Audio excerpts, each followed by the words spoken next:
Hey guys, welcome back to Judo Highlights. So continuing this series, we're going to look at some potential matchups that will be happening at the Olympics. So today we'll focus at under 66.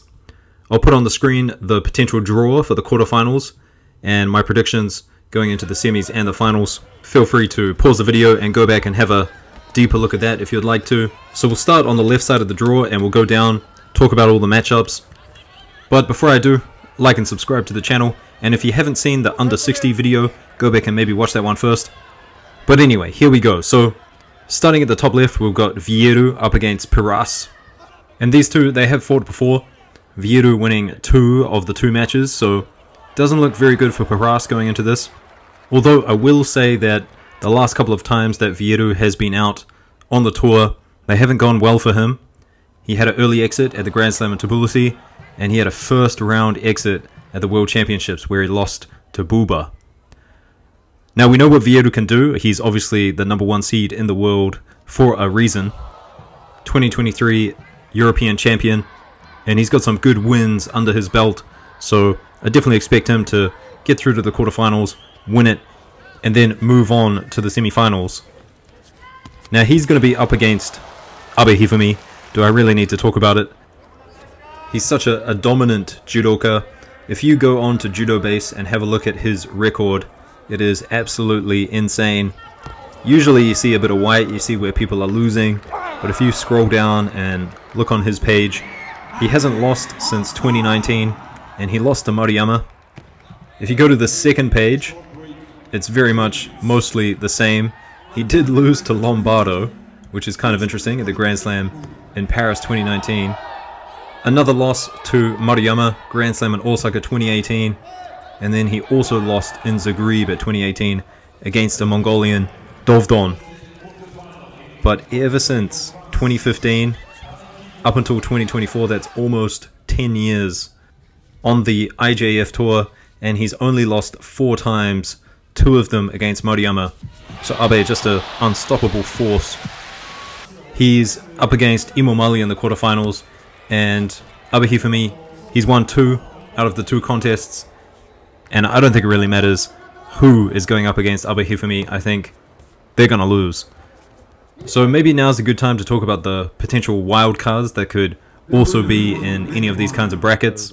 There's Nuralayev, Anbol, Yadov, Kaya. These are some guys. Oh, also Shumailov from Israel. These are some guys who I think can cause some upsets, but when it comes to Abe Hifumi, I don't think it really matters. So he's going to get through Imomali. He's going to be in the semi-final against Vieru. These guys, they have fought before 3 times, and Abe Hifumi, he has won them all. So I do expect Abe Hifumi to get through into the final, regardless of who he has in his brackets, and those quarterfinal matchups, I think he will like those potential matchups as well. Now on the right side of the bracket, the first quarterfinal, up in the top right, we've got Margvelashvili against Gassier Torne. Now Torne, he's someone who, I'll say he's relatively new to the IJF scene. He came out, he's got some really good wins. He's overtaken Gaitaro for Spain and secured his Olympic selection. So he's definitely someone who's on the up and up. He's got some really good wins, really good judo, has super explosive techniques, especially his Ochigari. Now, he's expected to go up against Margvelashvili. Kind of the opposite story here. Margvelashvili, kind of at the end of his career. He's had some great wins. He's had some so-so tournaments where he hasn't performed very well. Now, they have fought before. It's 1 apiece to each of these guys. But I gotta say, Torne, he's kind of on the up and up, a bit more consistent. And to be honest, I wouldn't be surprised if one of these wild cards that I talked about ended up taking out Margvelashvili. He's just one of those guys who, he can have a bad day and get taken out early. And I think 30 years of age, some of these younger guys might be coming for his number. So I'm going with Torne for that one. And then the last quarterfinal, we've got Lima versus Yondon Perenlai. Yondon Perenlai always on the IJF tour, always competing. Very, very hard judoka to deal with. Long limbs, strong, awkward techniques. So he's actually fought Lima before. He's won 2, Lima's won 1. And I think Yondon Perenlai, I mean, he's just so consistent. I'm going to go with him. Now, Yondon, he is kind of up there in age, just like Margavelashvili, but much more consistent. Doesn't really seem to be kind of dropping off. So I'm going to go with Yondon Perenlai here. Now that means in the semifinals, it's going to be Torne versus Yondon Perenlai. And this is a really hard one to pick. The two of them, they've never fought before.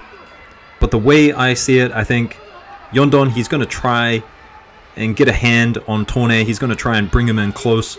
But Torne, very fast, very explosive. And even Torne, he's got a good uchigari. He likes being in really close, like Yondon Perenlai.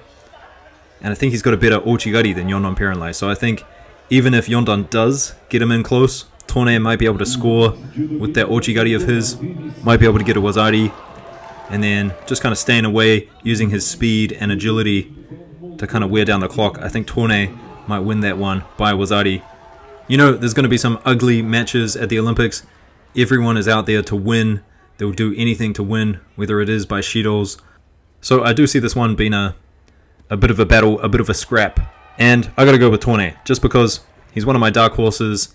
Someone who I think he's got really good judo. And I think just his explosive techniques might be a little bit too much for Yondon Perenlai. So in the final, that puts Abe up against Torne. Now Torne, I did say he's got good explosive techniques, but Abe Hifumi, I mean, he's got even more explosive techniques. Torne does seem a little bit smaller, especially when you compare him to Yondon Perenlai. Abe, he's going to be big, stocky, explosive. I think Torne has a style which is somewhat similar to the Japanese. It's definitely nothing like Yondon Perenlai. So as much as I like Torne, I like his story, I like how he's just kind of found some form and has been really having good results recently. Plus his judo is amazing. I do see him as a dark horse coming into the Olympics and taking a medal. But I think he's going to stop there. He's going to get a silver. Maybe he might lose to Yondon Perenlai, go home with a bronze. But I don't think anyone is getting through Abe Hifumi. And I don't think it's going to be Torn either. So if Abe and Torn meet in the finals, gold for Abe, silver for Torne. So that's my prediction, guys. What do you think? I don't think anyone's going to argue with Abe Hifumi for gold, but how everything else kind of fits together is going to be interesting. Unlike under 60, I think there's probably going to be quite a few upsets at the quarterfinal stage. Just looking at the wildcards, there are a couple of guys who are really, really strong and have really nice judo. Shamailov, for example, from Israel, big, strong guy. He could just kind of squish Torne or Mateo. Unball, of course, he's someone always at the highest level, has incredible techniques, a drop down seoinage. We saw Torne throw Vieru with a beautiful seoinage not too long ago. An could totally do the exact same thing to Vieru if he's in that bracket. Nuralayev as well, he's another guy. The Uzbekistan team, they just go from strength to strength. I'm pretty sure there's going to be some medals for Uzbekistan at the Paris Olympics.